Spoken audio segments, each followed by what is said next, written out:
Somebody play my song on the radio. I don't wanna be here for too long. This place is getting cold and it's too wrong. Fucking with a nigga, you might get shot. Somebody play my song on the radio. I don't wanna be here for too long. This place is getting cold and it's too wrong. Fucking with a nigga, you might get shot. Sorry, my nigga. Your silence is better. You running your mouth, you talking the shit and you gonna get shot. You faking, you know it, you copy my style and you never been real. I can tell how you walk, how you talk, how you move, that you ain't from my city. Ain't from somewhere. Your girlfriend is calling and texting my nigga, she stressing me out. She said she might have a baby, and she said she might keep the baby. I'm wildin', I'm smoking, I'm drinking, I'm sipping, my dog, he can handle the pressure. The bottom is getting congested. I gotta make it to the hills now. I gotta make it for my clique now. Foreign cars and big chains now. The government come in my hood every 4 years just to give us t-shirts and fake hopes. I had a combo with Ricky, he told me keep pushing and make sure the loot holds. It took a minute, but I came a lot. Don't let me take off my cap now. Don't let me get on my Rambo mode. Stay in your lane like a layman. In the game like a stop sign. Y'all try and pass, better slow down. Take my nigga Tory on the road, then we spread a check. She's affiliated to us. Check out YouTube. Then go Super Japaton edition. She was MCing on Twitter. Shout out to all the MCs, man. Pull through. Get sarged. I wanna hear Dinsang on Twitter. Before that, we got one of the latest tracks by my main man, my partner. Until like you got to such Andy's until I saw us Batman, Robin. Until yeah. Take us too young. 11.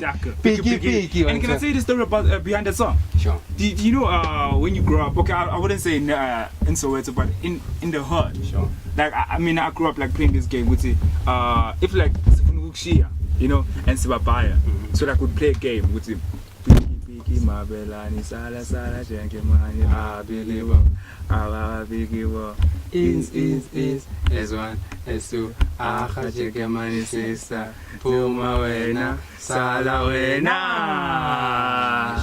As we say in Buffetu, live your life like a kid. You will never stress. But we still got Organic Nomad in the studio. I just want to ask, like, where did you grow up, you know, and how was your upbringing? Koma. Okay. Yeah, so my parents are lecturers, they're doctors. My dad doctor in chemistry and my mom is a psychologist. So they were teaching at the National University of Lesotho. That's why I was staying on campus. And then grew up also in Canada and England because they're academics. So they were studying. So we're not, but they on the scholarship they're like, I also have kids. So you know we got to travel with them as they got their degrees, and then but mostly Canada, Lesotho, England. You know, I always wondered, you know, like growing up as a kid, because like how did that influence you? Because like because now you I'm sure like you have your intellectual capacity right now. Like you've seen, probably they taught you some things that you grew up with and they helped you along your journey. But now, as you grow right now, I'm sure like there's things that you managed to like find out for yourself. I was like, oh, this is the truth and this is not the truth. Like I wanna check the stereotype, because like growing up like with both parents in the house and they both like successful in their careers individually, how did that influence you? Like would you say like most of the things some of the things they taught you, like you grow up and you be like, it was just like stereotype? Or yeah, I think the biggest thing in terms of the influence was the traveling.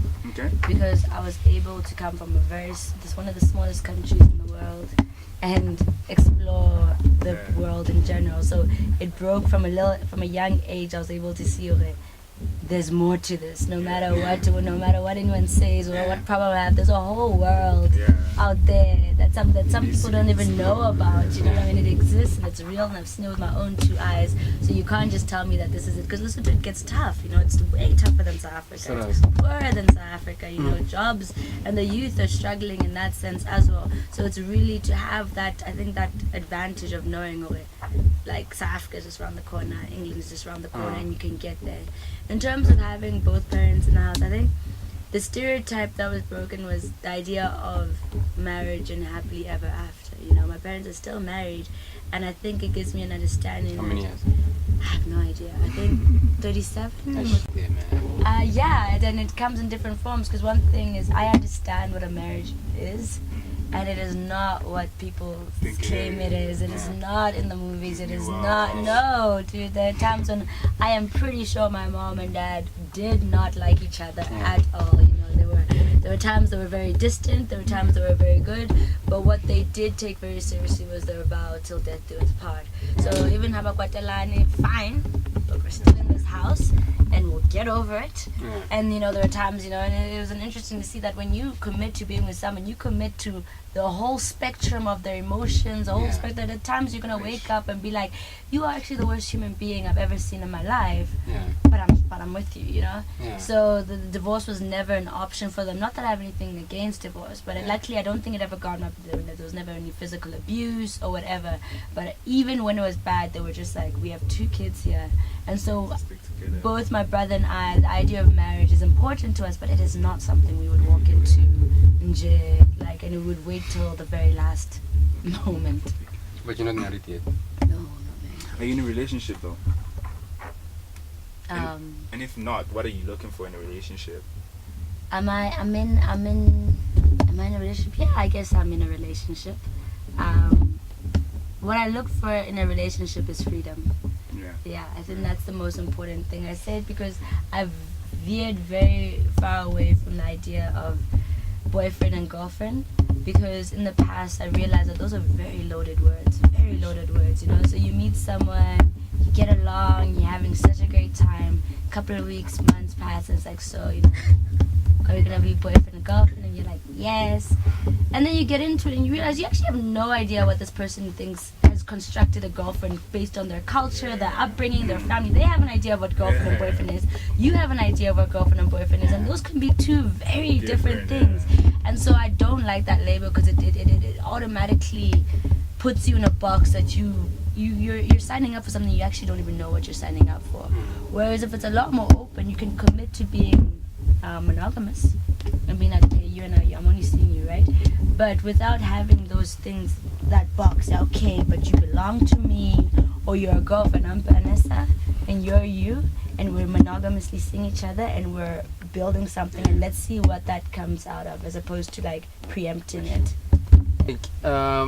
I like the concept of you like saying the freedom part, because as you mentioned before, you started hustling at a young age. So like who instilled that in you, and like how did you begin like in terms of your hustle then?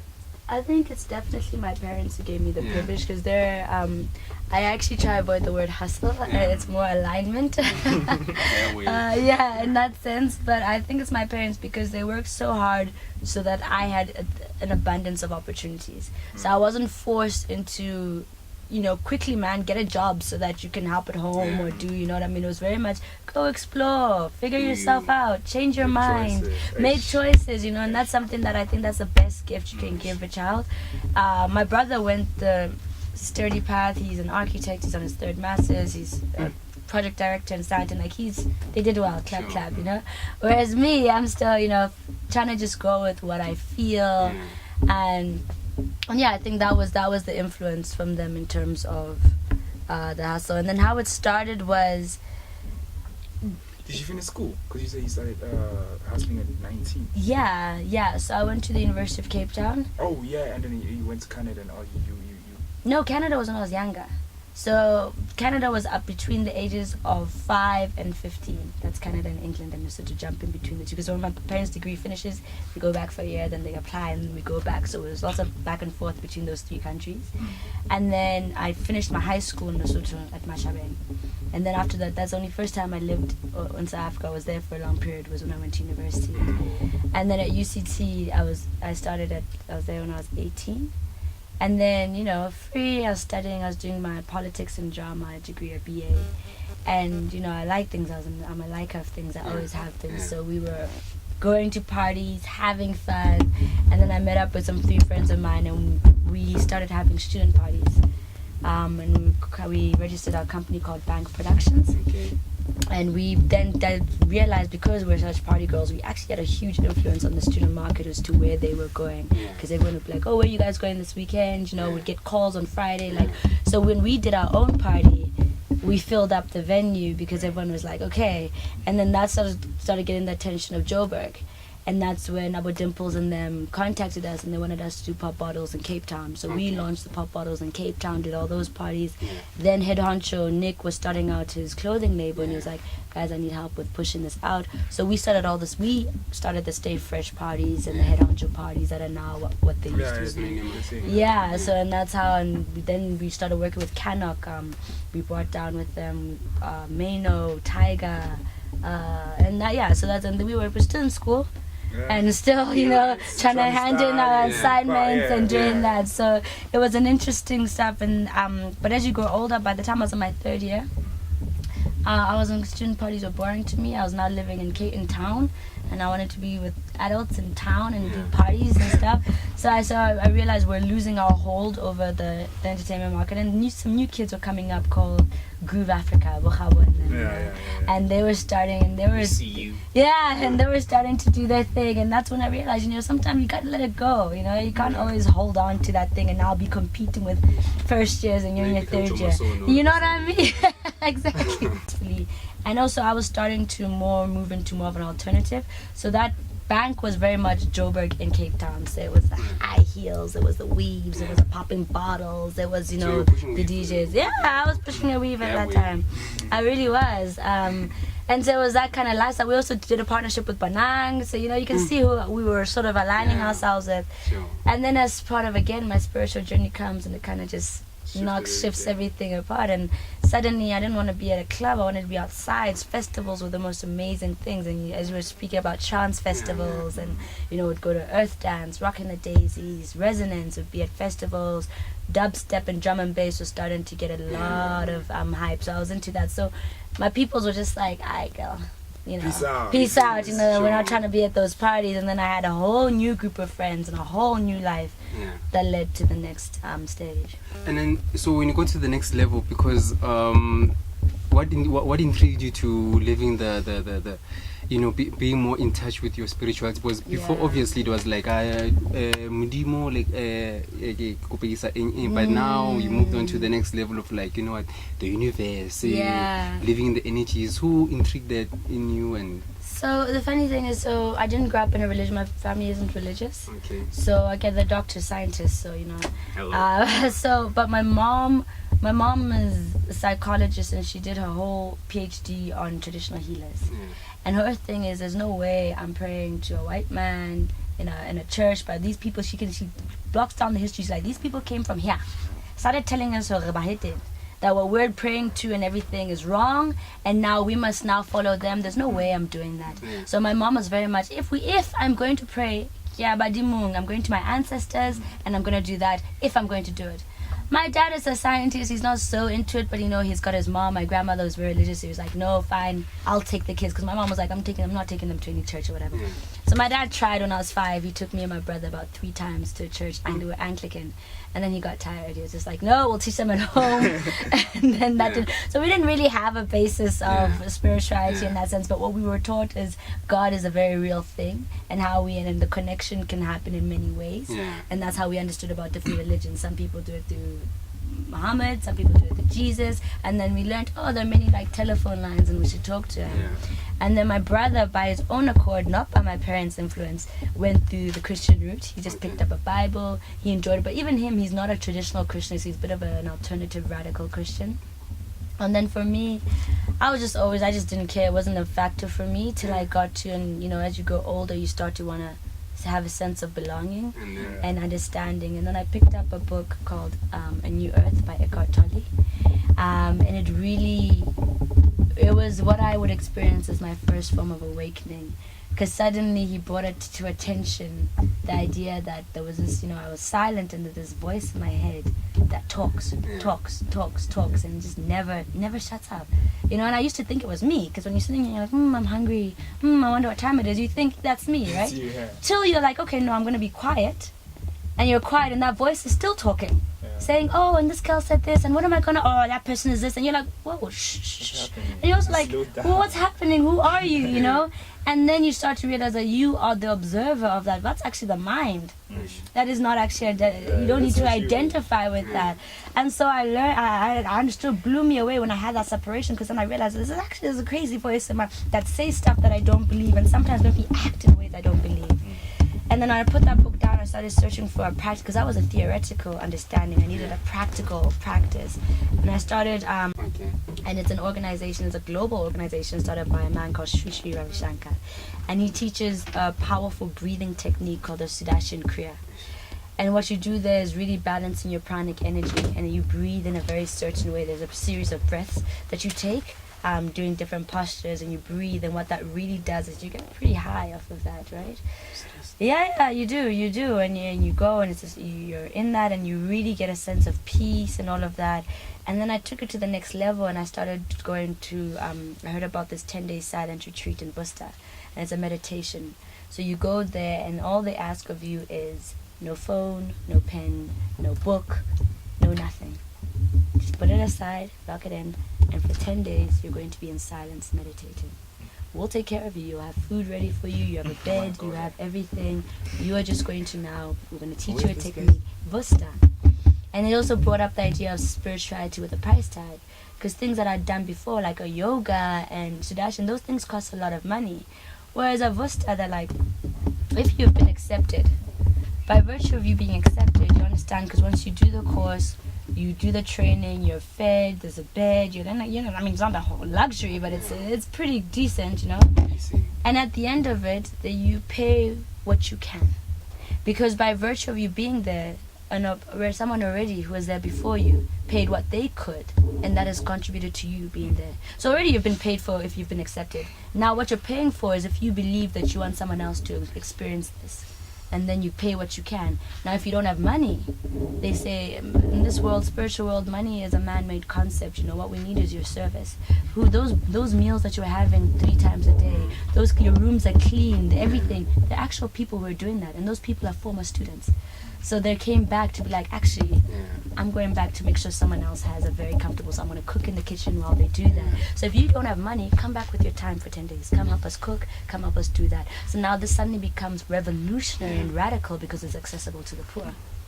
So then I kept going for more retreats and more meditation. I did my 20-day 2 years ago, 20-day of science. I'm about to do my 30-day.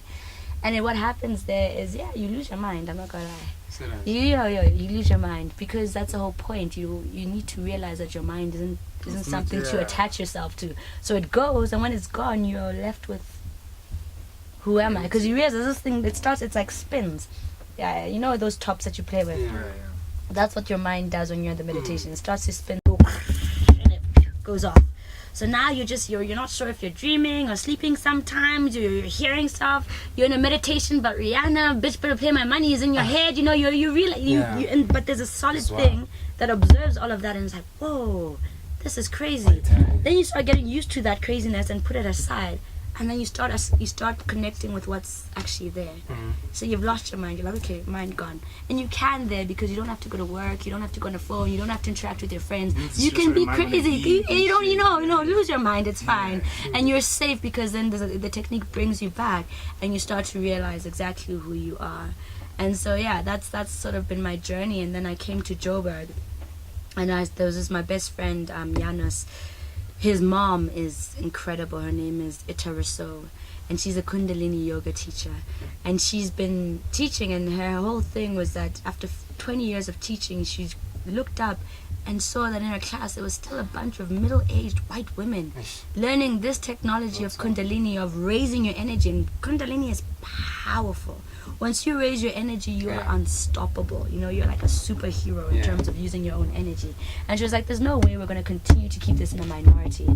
Goes to the board, guys, I need money. We need it, because it's expensive to get a teacher training. It's 50 grand, if not more. please can I get scholarships to get people from Alex, Soweto, Lesotho to train so that they can go into, because I'm not going into Soweto to go teach. I'm a white woman now. I must come as a savior complex thing, getting stonewalled, because obviously the elite don't want to share this information. They don't want to share this power. So they're like, oh yeah. So she then decides to, and also because she's been doing Kundalini, so she's powerful beyond measure. So she's like, I'm done with you, cutting out. She registers, and luckily I'm in the vicinity.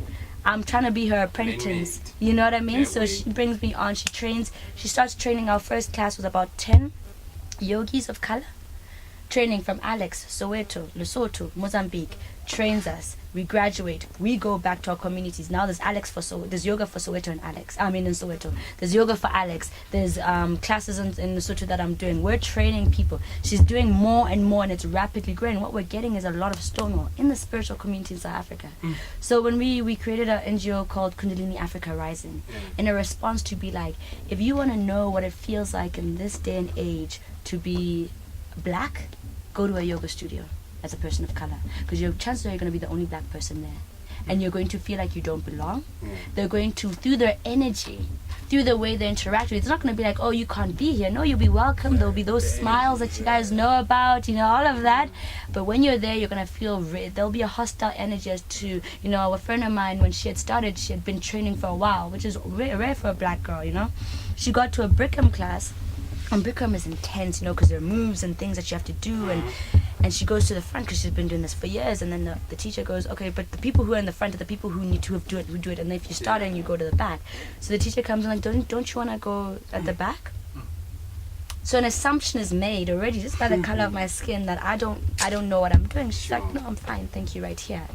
Does it, and obviously bodies them, because as a black person you have a lot more to prove. Even when I'm in Cape Town in a yoga studio, suddenly I'm really pushing into those postures, because if these people look at my direction, I don't want them to think, oh shame, she's really trying. No, I'm actually a teacher and I'm good at this. Again, this is violence that doesn't escape spirituality.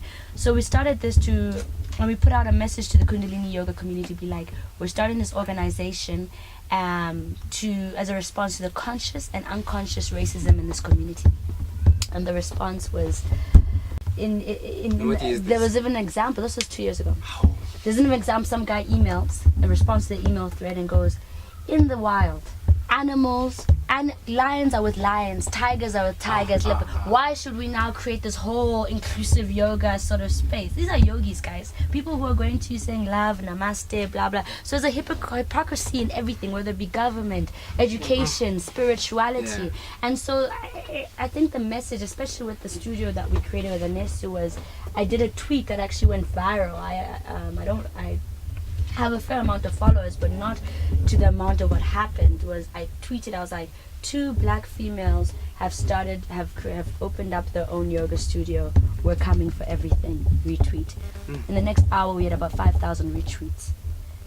Because when we say we're coming for everything, it triggered black people. Because we're like, Vele, we're coming for everything, whether it be your yoga, whether it be the CEO position, whether it be your music, especially in this country. And so that's the sort of ethos we're being pushed with. That's a sort of ethos to align with your body by not moving and all of that. Or you can do it by spirituality, by the way you're praying, whether you're going to a mosque or a church or whatever, and aligning to it. So yoga is just union. Because this world that we're in is conspiring to separate us. And I mean, it starts with separating yourself. So you start saying me, you, boy, girl, bad girl, white, black, rich, poor. They create all these systems to allow you to other everything that is you.